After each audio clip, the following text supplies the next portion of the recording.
বাংলাদেশের সাতক্ষীরাকে বলা হয় হোয়াইট গোল্ড বা সাদা স্বর্ণের জেলা। তার কারণ হচ্ছে এখানকার বাগদা, গলদা এবং নোনাপানির যে চিংড়িগুলো হয় সেগুলো কিন্তু জগৎ জুড়েই বিখ্যাত। তাছাড়া সাতক্ষীরা জেলাতে এমন কিছু মাছের চাষ হয় যেগুলো সচরাচর অন্যান্য জেলাতে চাষ হয় না বললেই চলে, অর্থাৎ আমরা বলতে পারি বেশ একটু ইউনিক। যেমন ধরেন পার্শে মাছ, ভাঙান মাছ, খড়কুল্লো, ভেটকি।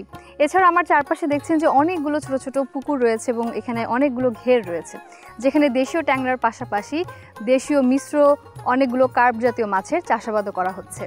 আর তাছাড়া সাতক্ষীরা জেলার এই মাছের স্বাদ অতুলনীয় হওয়ায় দেশ ছাড়িয়েও বিদেশেও এর ব্যাপক সুনাম রয়েছে। দর্শক সবাইকে স্বাগত জানাচ্ছি কৃষি ও কৃষ্টি অনুষ্ঠানে, পাওয়ার্ড বাই এনআরবিসি ব্যাংক। আপনাদের সাথে আছি আমি ফারজানা আফরিন পূর্বা। আর আজকে আমরা চলে এসেছি সাতক্ষীরা জেলার শ্যামনগর উপজেলার একটি মৎস্য খামারে। আপনাদেরকে এই মৎস্য খামারটি ঘুরে আমি দেখাবই এবং জানাবো এর বিস্তারিত। তবে তার আগে চলুন জেনে আসি এই মৎস্য খামারের সংক্ষিপ্ত পরিচিতি।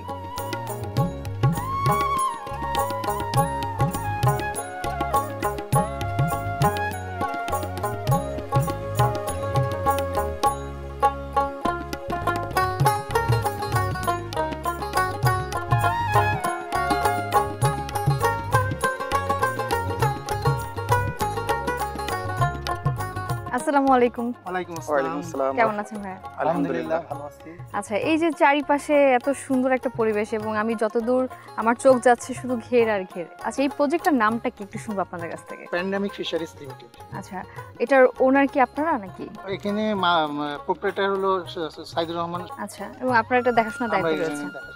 আচ্ছা, আপনারা দুজন কে কি করছেন একটু সংক্ষিপ্তভাবে জানতে চাই। আমি এই সেকশনের ম্যানেজারের দায়িত্বে আছি।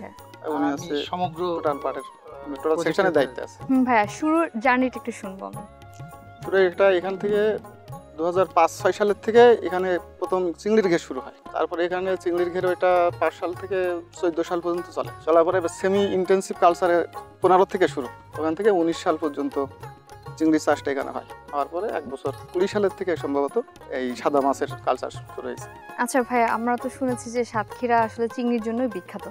তো এখানে যে চিংড়ির পাশাপাশি আর কি কি মাছের চাষ হতে পারে? চিংড়িটা তো লবণ পানির মাছ, ওইটার সঙ্গে এখন যেটা কালচার হচ্ছে এটা হয় না। এই জন্য এখানে মিষ্টি পানিতে যে মাছগুলো হয় ওর সঙ্গে হালকা চিংড়ি মাছ চাষ করা যায়। সেটা আমরা এখানে বাগদা এখনো করি, গলদাও করি। আর এটা হলো পানির উপর নির্ভর করে।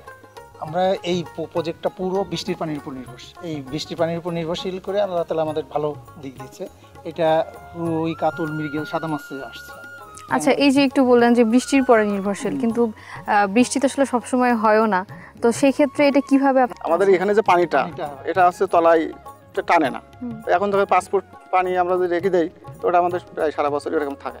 আচ্ছা, অর্থাৎ সারা বছর এখানে মাছের চাষ হচ্ছে, মানে নোনা পানি চিংড়ি ছাড়াও বৃষ্টির পানিটা একটু মিঠা হওয়াতে সেই ক্ষেত্রে এখানে ওই দেশীয় আমাদের যে জাতের মাছ আছে সেগুলো এখানে চাষাবাদ হচ্ছে। এখন বর্তমানে কতগুলো পুকুর বা ঘের রয়েছে এই আশেপাশে? এখানে এখন আছে 159। এটা কি শুধু পুকুর নাকি ঘের সব মিলে? পুকুর। তো আমরা আশেপাশে যতগুলো দেখছি এটার পুরো এরিয়াটা যদি আমি একটু আপনাদের কাছে জানতে চাই, কত বড় এরিয়াতে আসলে করা হয়েছে? শুরুতেও কি এটাই ছিল নাকি শুরুতে কম সংখ্যক কিছু ছিল? এখন আচ্ছা, শুরুতে এটা ছিল, এখনো সেটাই আছে। সাতক্ষীরা তো শুধুমাত্র আমি জানি যে চিংড়ির জন্য বিখ্যাত না, আরো অনেক কিছুর জন্য বিখ্যাত। তা আপনাদের কাছ থেকে শুনবো, যেহেতু আপনারা সাতক্ষীরারই মানুষ, আমাদের একটু বলবেন যে সাতক্ষীরায় আর কি কি জগৎ বিখ্যাত? আর এখন বর্তমান সময়ে এখন যেটা সব থেকে বেশি মানে এই সুন্দরবনের পাশাপাশি আমাদের যে সাতক্ষীরার আম, এটা এখন মোটামুটি বাংলাদেশ সুমিষ্ট, অনেক মানে প্রসিদ্ধ আম। সুন্দরবনের মধু, যেটা আবার সুন্দরবন জায়গাটা দেখতেও সবাই যায়। সাতক্ষীরার নলতায় আছে আপনার রজা শরীফ আছে, খান বাহাদুর আসানুল্লাহ রজা শরীফ। 90%ই আমার মনে হয় যে সাতক্ষীরা, কারণ সাতক্ষীরা যে কোনো জায়গায় ঘুরে দেখি সব ঘের, লোকালয় খুব কম, ঘের আর ঘের। এবার আপনি বলেন যে সাতক্ষীরার মাছ কেন এত বেশি স্বাদ হয়? এইখানে হলো ওই আপনার আবহাওয়া। অন্য জায়গায় যেটা দেখছি যে হঠাৎ বৃষ্টি হচ্ছে, বৃষ্টিতে হয়ে যাচ্ছে। এখানে আপনার এই যে কালকে যেমন সব জায়গায় বৃষ্টি হচ্ছে, আমাদের এখানে বৃষ্টি নাই এবং মেঘ, এবং সবসময় বাতাস, পরিবেশ অনুকূল। মাছ চাষের যে পরিবেশটা, সেই পরিবেশের অনুকূলে আমরা আছি। অন্ততপক্ষে এই সাতক্ষীরা বেল্টের যারা আছে এখানে, যেমন আপনার দেরিতে বর্ষা হয়, বর্ষাটা হচ্ছে প্রত্যেক জায়গায় এখন বর্ষা হচ্ছে, আমাদের এখানে কিন্তু বর্ষা হচ্ছে, যার ফলে আমাদের পাড় ভাঙা, বর্ষার সময় যে সমস্যাগুলো হয় সেই সমস্যা থেকে আমরা মুক্ত।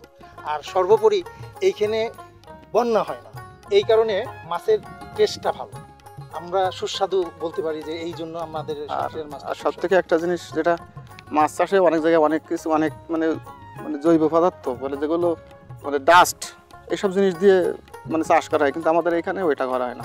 আমাদের যা আছে সব বৈজ্ঞানিক হ্যাঁ কমার্শিয়াল ফিড প্লাস যা যেটা করি আমাদের ওই যে মানে বর্জ্য দিয়ে এই চাষটা এখানে আমরা করিনি, যার জন্যও মাছের আমরা স্বাদটা পুরোটা একটু- বৈজ্ঞানিক উপায়ে এবং আমাদের যে টেকনিক্যাল পার্সনগুলো আছে হায়ার তাদের মতামত নিয়ে, যেমন ফিড কোম্পানি, আমরা যদি কোনো সমস্যায় পড়ি ফিড কোম্পানির সাথে আমরা আলাপ করি যে আমরা এখন এই মাছে যারা চাষ করতেছে তাদেরটা আমরা ফলো করি। আমি আপনাদের সাথে একমত। আসলে যদি কোনো রাসায়নিক পদার্থ ব্যবহার না করা হয় আমরা কিন্তু এবং যদি প্রকৃতির উপর আমরা নির্ভরশীল থাকি, আমার মনে হয় যে, এবং এই যে আপনি যেটা বললেন বৈজ্ঞানিক উপায়ে আমরা মেনেই চাষাবাদ করছি, মাছ চাষ আমাদের বাংলাদেশে আরও বেশি এগিয়ে যাবে। যেহেতু এখন বাংলাদেশে বর্তমানে তৃতীয় অবস্থানে অবস্থান করছে মাছ চাষে, তো বাংলাদেশ রোল মডেল, এটা নিঃসন্দেহে আমরা মানি। তবে সাতক্ষীরা জেলাতে স্পেশালি কি জাতের মাছ চাষ করা হয় যেটা অন্য কোনো জেলায় সচরাচর আমাদের চাষিরা চাষ করেন না? এখানে মাছ চাষ তো বহুত হয়, যেমন ভাঙাল, এটা আমরা অন্য জায়গায় কোনো জায়গায় দেখি একটু আনকমন নামটা। ভাঙন নাম, তারপরে ফাইসা, তারপরে খড়গুল্লো, তারপরে কালো হোমরা নামে একটা মাছ আছে, দাঁতনে মাছ, ভেটকি মাছ, ভেটকি বলে আমরা কোরাল মাছ যেটা কোরাল মাছ যেটা আচ্ছা। বলে। এই ধরনের এক্সেপশনাল কিছু মাছ আছে যে এই প্রজাতির মাছ অন্য কোনো জায়গায় দেখা যায়। এবং আপনারা তো এই জাতের মাছগুলো নিয়ে কাজ করছেন। হ্যাঁ, আমরা এই ভেটকি কাজ করছি। আমাদের বর্তমানে এই পুকুরে আমাদের এই কালচারের মধ্যে ভেটকিও যুক্ত আছে, ভেটকি আছে, ফাইসা আছে, তারপর কালো ভুমরা, ভাঙাল। এই মাছগুলোর মধ্যে সবচেয়ে সুস্বাদু কোনটা? আমার কাছে সবার এক একটা ধরনের মাছ এক একজনের কাছে সুস্বাদু। তারপর তবে থাকে আমার না যে কাছে এই যেটা এলাকার ভাঙাল এটা মাছটা- স্পেশাল। ভাঙাল মাছটা এই লাগে, আর কালো ভুমরা যেটা বলে পার্শে এটা মাছ অন কাইন্ড অফ আপনার সমুদ্রে যে রূপচান্দাটা আছে না, ঠিক টেস্টটা রূপচান্দার আমার কাছে লাগে। আচ্ছা, আর আপনার কাছে? আমার কাছে তো ভাঙানো ভালো লাগে, পার্শে মাছও খুব সুন্দর লাগে। যেমন আমারও এখানে এসে পার্শেটা খাওয়ার সৌভাগ্য হয়েছে, তো অসাধারণ আসলে স্বাদ, যেটা অন্য কোথাও আমি নিজেও আসলে দেখিনি। সাতক্ষীরার তো চিংড়ি মাছ জগৎ বিখ্যাত, এটা শুধুমাত্র দেশীয় নয়, দেশের বাইরেও কিন্তু এখান থেকে রপ্তানি হচ্ছে।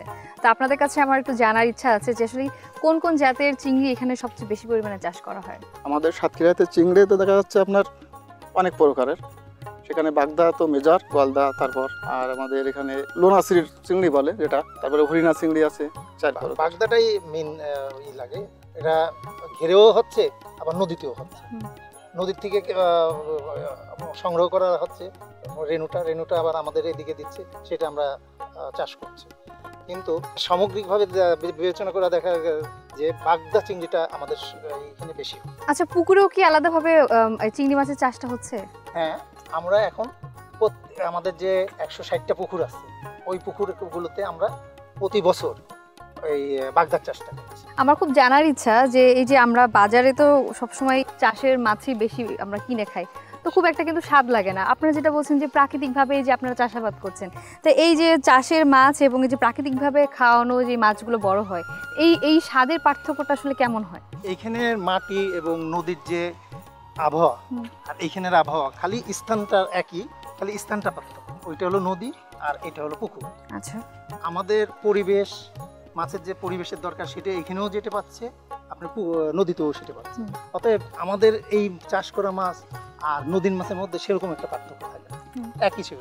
নদীর মাছটা প্রাকৃতিক খাবার খাচ্ছে, আর আমরা কিছু প্রাকৃতিক দিচ্ছি, কিছু বৈজ্ঞানিক দিচ্ছি, দুইটা মিলেই আমরা মাছ চাষটা করতেছি, যার ফলে টেস্টটা প্রাকৃতিকও হচ্ছে, বৈজ্ঞানিকও হচ্ছে। সামান্য একটু স্বাদে একটু তারতম্য থাকে, তারতম্য তেমন খুব বেশি যে টেস্ট মানে স্বাদ খারাপ সেটা না। এবার ভাই আপনাদের কাছে একটু শুনবো যে এই যে ধরেন আপনারা তো বিশাল পরিসরে হচ্ছে ঘের করে মাছের চাষ করছেন, অনেকেই আছেন ক্ষুদ্র মাছ চাষে শুরু করেছেন বা আগ্রহী এরকম প্রকাশ করেন, যাদের একটা বা দুইটা ঘের আছে, তারাও তো মাছ উৎপাদন করছেন। তো আসলে কি এইভাবে ঘেরে নিয়ন্ত্রিত পদ্ধতিতে মাছ উৎপাদন করে সফল হচ্ছেন কিনা? হ্যাঁ, এখানে একটা জিনিস বলি আমি, যেটা 1 বিঘা জায়গাতে যদি আমি কৃষি যে অন্যান্য যে ধান সবজি এরকম লাগাই, তো এগুলোতে হয়তো 20 টাকা, 20,000, 10,000, 15,000 এর বেশি কেউ প্রফিট করতে পারে না। কিন্তু 1 বিঘা জায়গায় যদি আমরা মাছ চাষ করি মানে সঠিক পদ্ধতিতে, তো এই 1 বিঘা জায়গায় 1 লাখ 1.5 লাখ 2 লাখ পর্যন্ত প্রফিট করা যায় কস্ট বাদ দিয়েও। এবং অনেকটা কিন্তু আমরা বলতে পারি যে সমুদ্র উপকূলীয় এলাকা বা সুন্দরবন থাকার কারণে কিন্তু এই সাতক্ষীরা জেলা আসলে প্রাকৃতিক দুর্যোগ আমরা যেগুলো বলি সেগুলো থেকে অনেকটাই কিন্তু বিধ্বস্ত হয়ে যায়, যে ক্ষতিগ্রস্ত কম হয়, সেগুলোটা হয় না এই এলাকাটা বিশেষ করে। অর্থাৎ আমরা বলতে পারি যে সাতক্ষীরা জেলা আসলে মাছ চাষের অনুকূলে, যার কারণে যারা মাছ চাষিরা আছেন তারা মাছ চাষ করে আসলে সফল হচ্ছেন এবং সফলতার দ্বারপ্রান্তে এগিয়ে যাচ্ছেন। তো ভাই আপনাদের কাছ থেকে আরও অনেক কিছু শুনবো, যেহেতু এত বড় ঘের আপনারা নিজে দেখাশোনা করছেন, আপনাদের কাছ থেকে তো অনেক তথ্য জানার আছে। তবে সময় হয়ে গেছে বিরতি নেবার। কৃষি ও কৃষি অনুষ্ঠান থেকে নিয়ে নিচ্ছি ছোট্ট একটি বিরতি, পাওয়ার্ড বাই এনআরবিসি ব্যাংক। আমাদের সাথেই থাকবেন।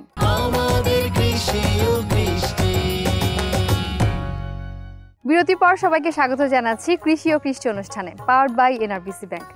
দর্শক, কোনো ব্যবসা বা যে কোনো ব্যবসা শুরু করার সময় কিন্তু পরিকল্পনাটা যেমন জরুরি, প্রশিক্ষণটাও জরুরি। সঠিক যদি প্রশিক্ষণ নিয়ে আপনি ব্যবসায় নামেন, আমার মনে হয় সেই ব্যবসা কখনো ক্ষতিগ্রস্ত হওয়ার সম্ভাবনাই থাকবে না। দর্শক, আপনাদের জন্য এখন থাকছে কৃষি প্রশিক্ষণ সেগমেন্ট।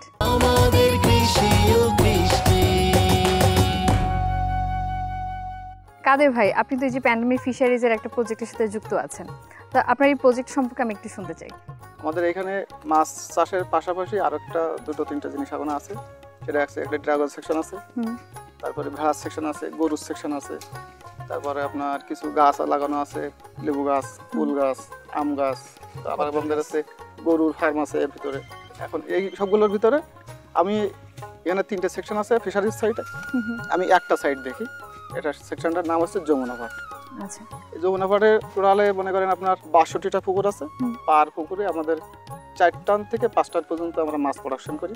আর এখন পরিকল্পনা চলতেছে এর থেকে আরো বেশি 6-7 টন 8 টন 10 টন কীভাবে করা যায়, আমরা সেই পরিকল্পনাটা এখন কাজে লাগাচ্ছি। আর ওয়ার্কার যারা আছে এরা ফার্স্ট সকালবেলা ওঠে 5টার দিকে, এক একজনের 6টা করে পুকুর দেওয়া আছে। ওরা ওই প্রত্যেকটা পুকুর সাইড দিয়ে ঘুরে ঘুরে দেখে কোনো পুকুরে কোনো মাছ টাছ মারা গেছে কিনা। যদি মারা যায় ওরা সঙ্গে সঙ্গে এসে বলে, তারপরে আমরা ওখানে যে ট্রিটমেন্টটা দেওয়ার সেটা আমরা দিই। এবার ওখান থেকে আপনার আমাদের পুকুরে গ্লাস কাপ মাছ আছে প্রচুর, ওরা ঘাস দেওয়া লাগে। ওরা সকালবেলা 1-2 ঘন্টা ঘাস কাটে, সেই ঘাসগুলো পাটে পাটে পুকুরে দিয়ে দেয়।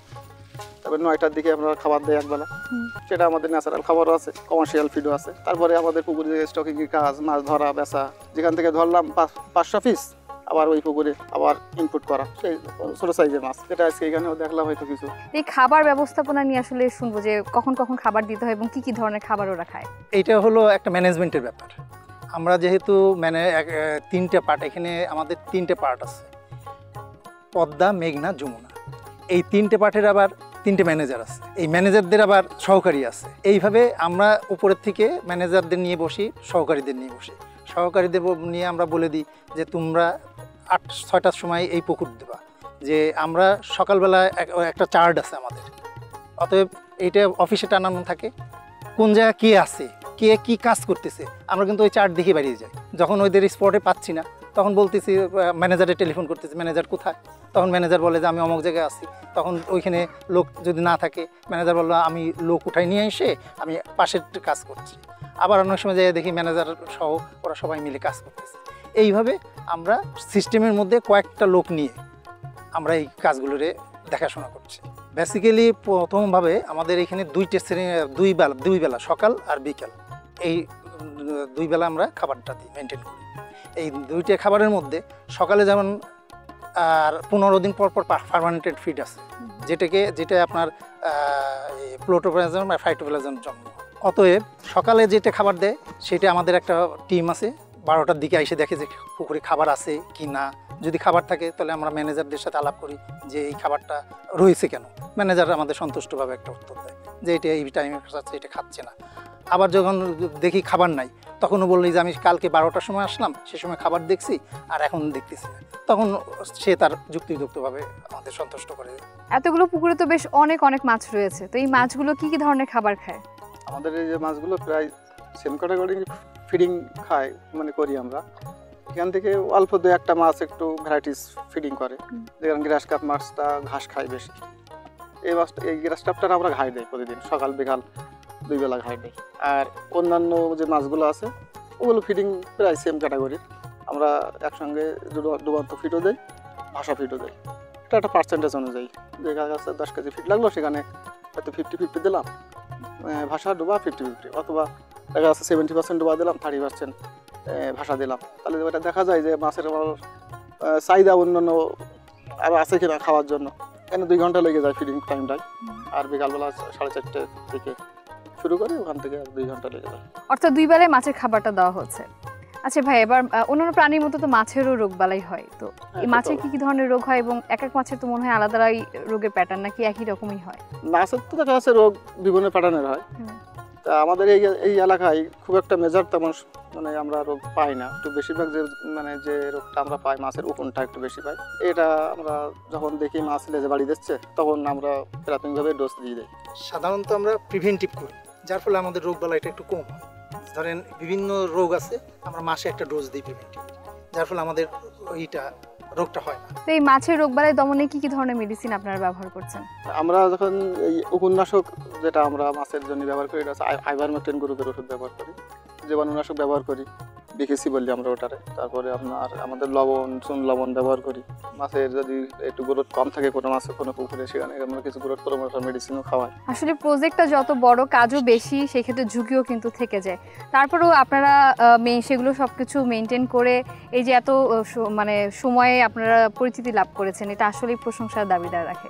তো এই যে এত প্রতিদিন মাছ উৎপাদিত হচ্ছে, এগুলো নিশ্চয়ই দেশ ছাড়িয়েও দেশের বাইরেও যাচ্ছে, তো আপনারা কিভাবে সেগুলো বাজারে কেনাবেচা করছেন সেগুলো নিয়ে জানবো বিরতির পর। সময় হয়ে গেল আরও একটি বিরতি নেবার। কৃষি ও কৃষি অনুষ্ঠান থেকে নিয়ে নিচ্ছি ছোট্ট একটি বিরতি, পাওয়ার বাই এনআরবিসি ব্যাংক। আমাদের সাথেই থাকবেন।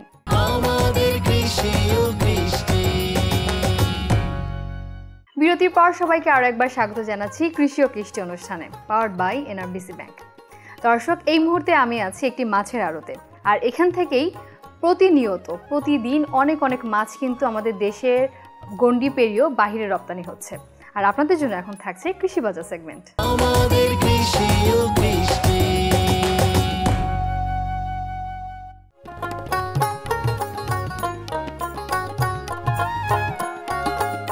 আশা ভাই, এটা তো আমরা দেখলাম ঘুরে যে অনেক বড় একটা প্রজেক্ট, এবং প্রতিনিয়ত এখান থেকে মাছগুলো দেশের বিভিন্ন জায়গায় যাচ্ছে।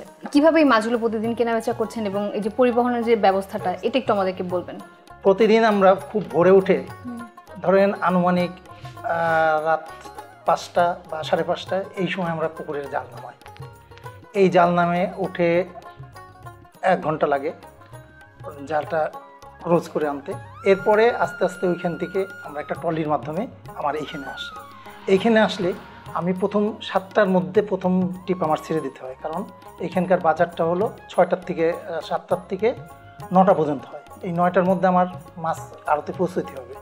অতএব যারা মাছ ক্রয় করে তারা এখানে আসলে আমি এই প্রথম 1-1.5 টন মাছ আসে সকালবেলা।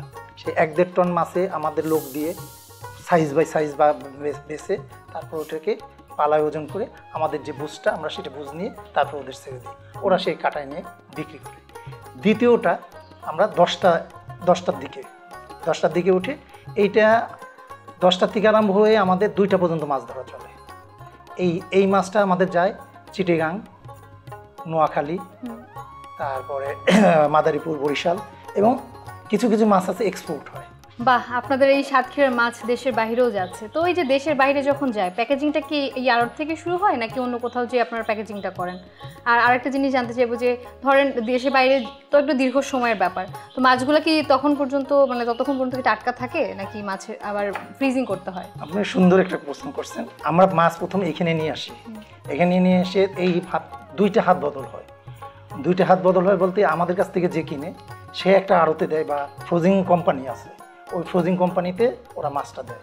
এখন ওরা কোন দেশে পাঠাবে, ওদের বিভিন্ন ক্রাইটেরিয়া আছে, ওই অনুযায়ী তারা মাছটা পাঠায়।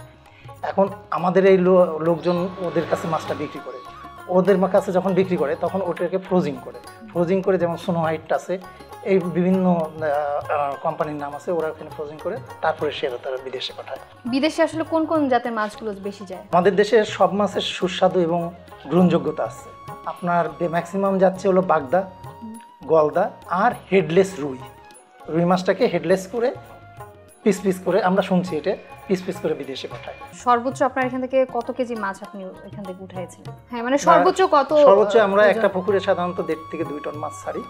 আমরা যখন পাই 5 থেকে 6 টনের আমাদের লক্ষ্যমাত্রা থাকে আচ্ছা এই পুকুরে। কিন্তু আমরা যখন যেমন আমরা এই বছরে ব্ল্যাক কাপটা সবচেয়ে বেশি ওজন ওয়েট পাইছি। আমরা চারার থেকে ছেড়ছিলাম, চারার থেকে 2 বছরে আমরা 15 থেকে 16 কেজি করছি। মানে একটা মাছের ওজন 15 থেকে 16 কেজি। এখনো সেগুলো মাছ আমাদেরও কিছু কিছু আছে, আপগ্রেড আরো হবে। তাহলে তো বেশ ভালোই, মানে হচ্ছে একটা মাছের ওজন যদি 15 থেকে 16 কেজি হয় তার মানে তো একটা বিশাল ব্যাপার। তো এই আড়ত থেকে প্রতিনিয়ত মাছগুলো যে যাচ্ছে কোনটার দাম কেমন? ধরেন বাজারে সবসময় একটা রেট রেখে বলা যাবে না, সবসময় কিছু না কিছু আপ ডাউন হয়।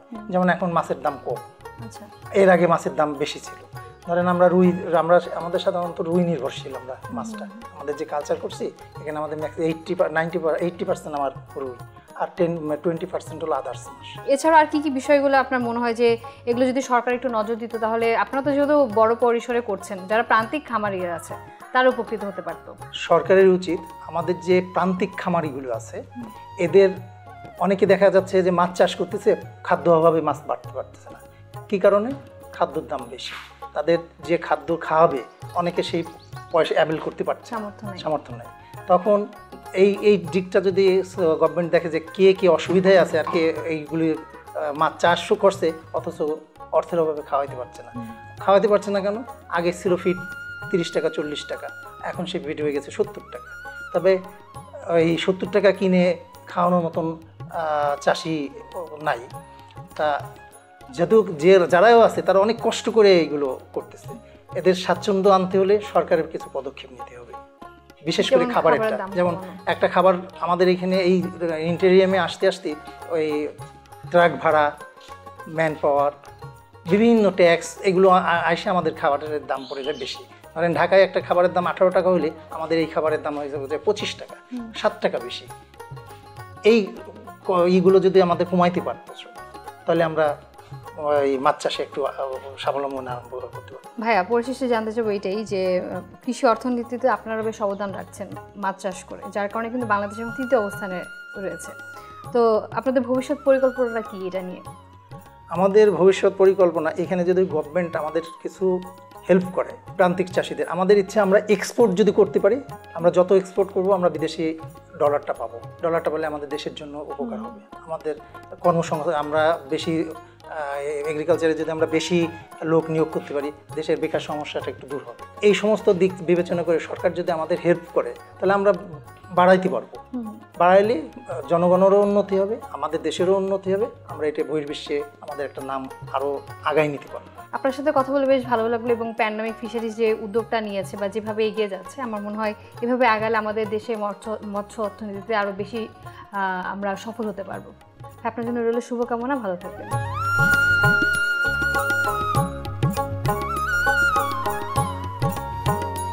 দর্শক, আজ আপনাদের এমন একটি মৎস্য খামার ঘুরে দেখালাম যেখানে মৎস্য চাষি প্রকৃতির উপর নির্ভর করে আধুনিক পদ্ধতিতে মাছের চাষাবাদ করছেন, এবং দেশের মধ্যে আমিষের চাহিদা পূরণে তো তারা সহায়তা করছেনই, সেই সাথে দেশে উৎপাদিত এই মাছগুলো বিদেশে রপ্তানি করে বৈদেশিক মুদ্রা অর্জনে সক্ষম হচ্ছেন। আপনারা যারা সফল কৃষক বা খামারি আছেন, আপনাদের সফলতার গল্প যদি RTVর পর্দায় তুলে ধরতে চান আমাদের সাথে যোগাযোগ করতে পারেন এই নাম্বারে 01878184077। আমি ফারজানা আফরিন পূর্বা আজকের মতো বিদায় নিচ্ছি কৃষি ও কৃষ্টি অনুষ্ঠান থেকে, পাওয়ার্ড বাই NRBC ব্যাংক। দেখা হবে নতুন কোনো সফলতার গল্প নিয়ে সফল কোনো কৃষক বা খামারির আঙিনায়। সে পর্যন্ত সবাই ভালো থাকবেন, সুস্থ থাকবেন। আল্লাহ হাফেজ।